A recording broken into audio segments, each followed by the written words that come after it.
Gold, trusted gold buyers. మీరు తాకట్టు పెట్టిన బంగారాన్ని విడిపించి ఈ రోజు ఉన్న మార్కెట్ ధరకు కొనబడను.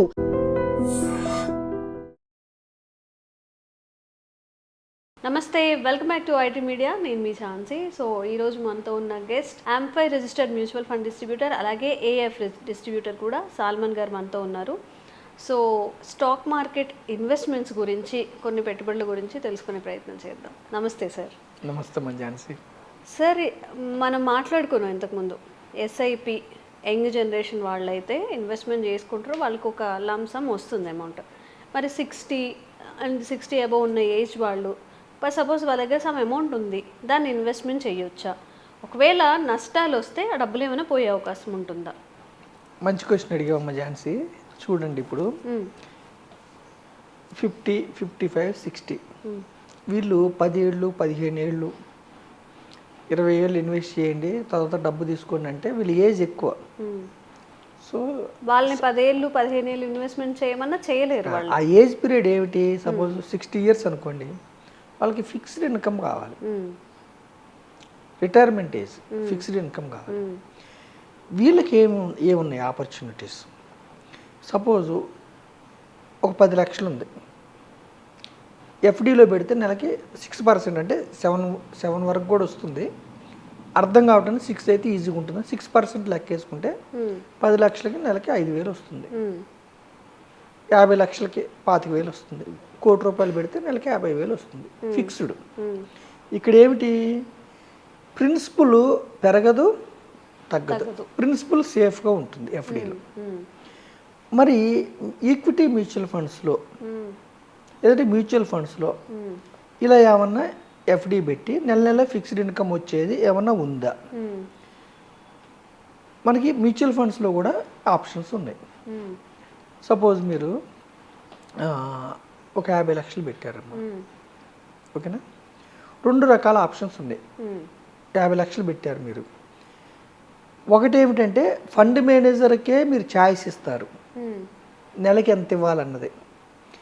6% ఇవ్వాలా అంటే 50 లక్షలకు 25,000 ఇవ్వాలా, 7% ఇవ్వాలా, 8 ఇవ్వాలా, 10 ఇవ్వాలా, 12 ఇవ్వాలా అన్నది మ్యూచువల్ ఫండ్ సంస్థ ఇష్టం.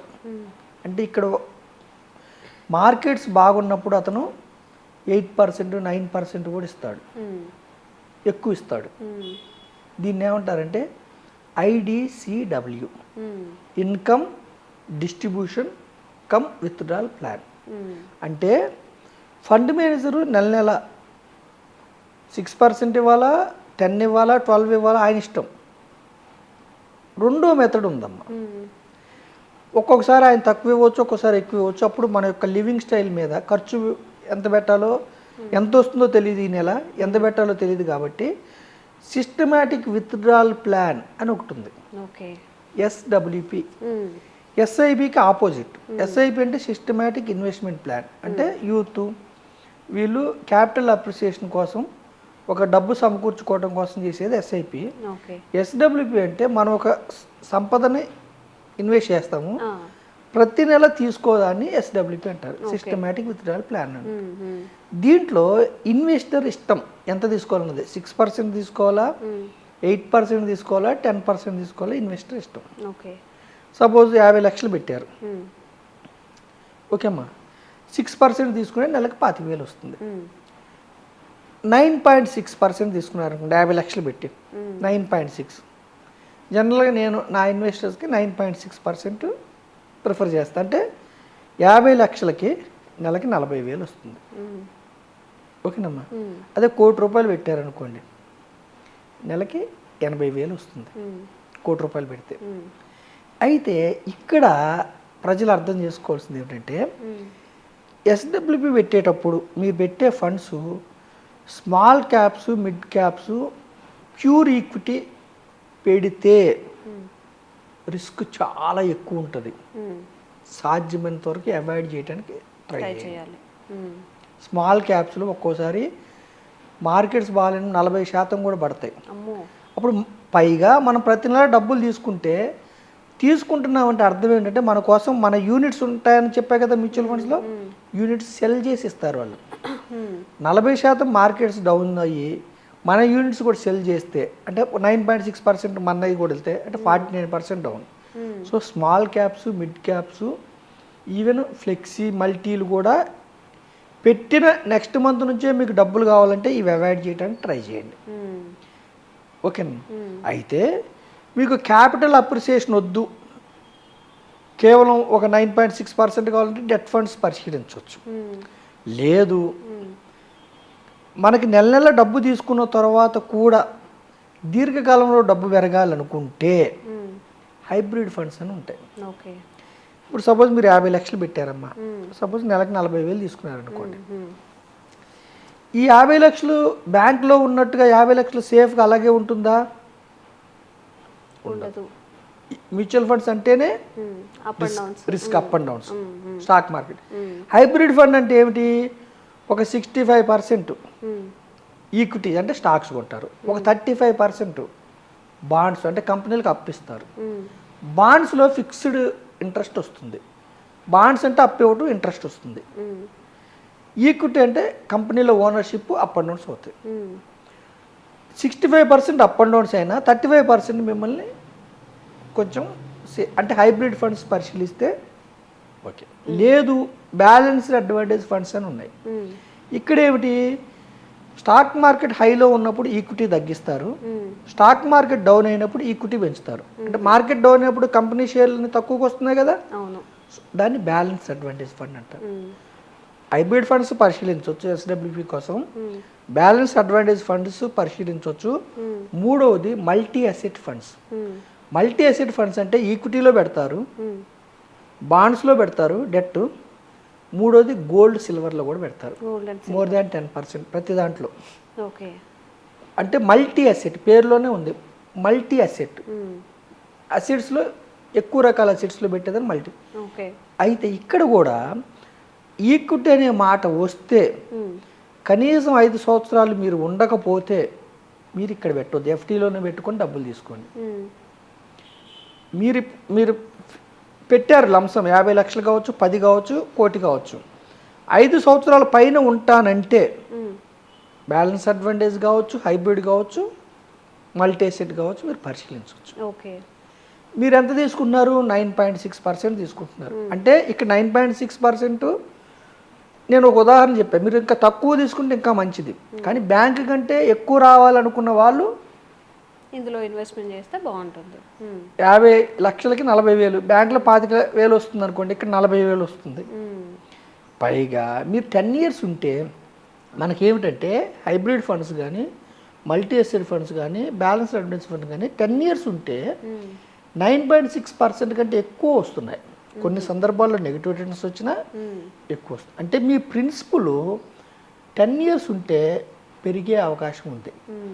ఆ 50 లక్షలు 55 అవుతుందా, 60 అవుతుందా మార్కెట్ని బట్టి ఉంటుంది, గ్యారంటీ ఇవ్వటానికి లేదు. కాకపోతే ఈక్విటీస్ దీర్ఘకాలంలో, ఈక్విటీస్ అనేవి దీర్ఘకాలంలో జీడిపి ప్లస్ ఇన్ఫ్లేషన్, జీడిపి మన భారతదేశ జీడిపి 6 నుంచి 6.5%తో గ్రో అవుతుంది. జీడిపి అంటే కంపెనీలు, వస్తువులు, మన శాలరీస్, సర్వీసెస్ అన్నీ కలిపి జీడిపి.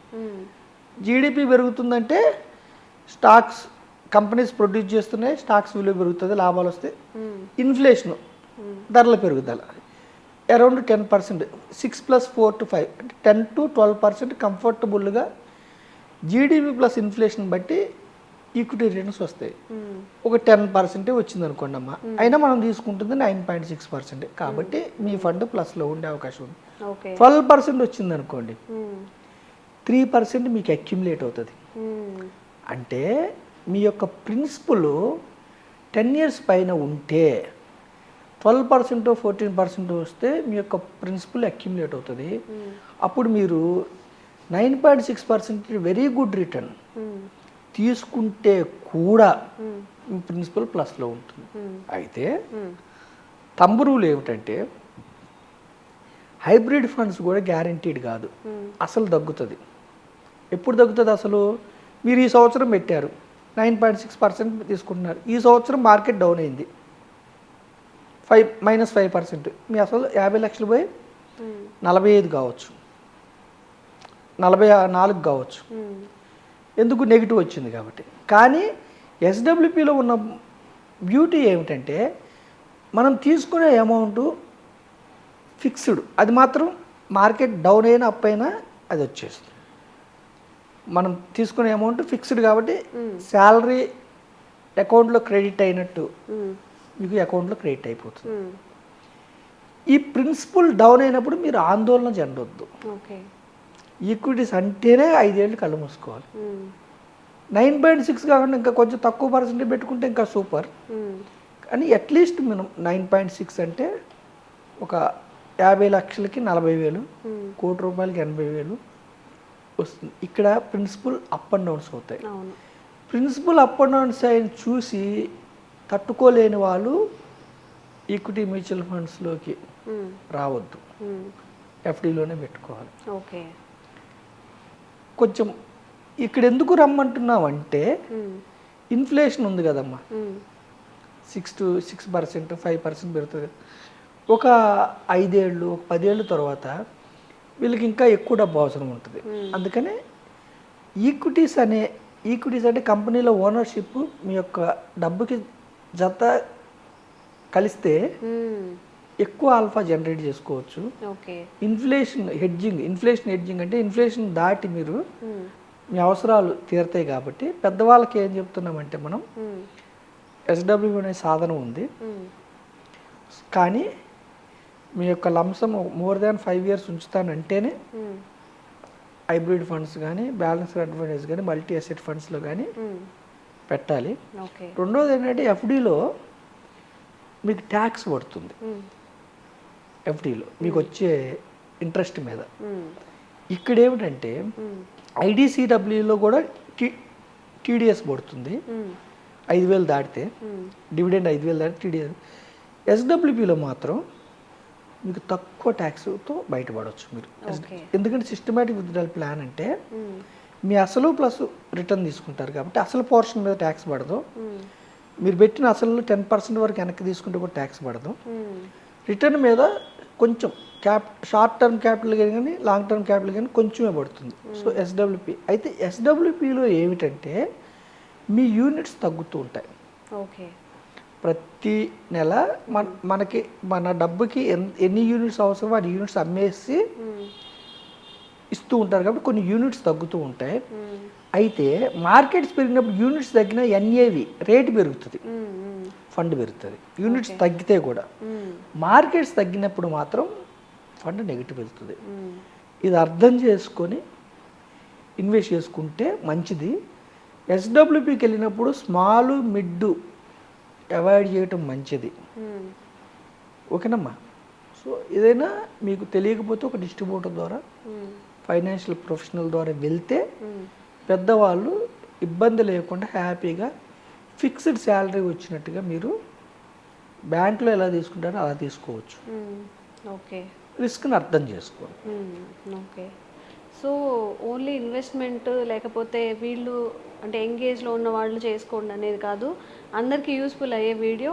ఇంకా మీరు ఎలాంటి ఇన్వెస్ట్మెంట్ ప్లాన్స్ తీసుకుంటే బాగుండు, ఎలా ఇన్వెస్ట్మెంట్ చేస్తే బాగుండు, అంటే అట్ ద ఏజ్ ఆఫ్ 60లో ఆ ఫైనాన్షియల్ ప్లానింగ్ అనేది ఎలా ఉండాలి అనే డౌట్స్ ఏమైనా ఉంటే కామెంట్ చేయండి. తప్పకుండా సాల్మన్ గారిని అడిగి మరొక వీడియోతో మంచి క్లారిఫికేషన్ తీసుకుందాం. Thank you sir. Thank you అమ్మ జాన్సీ.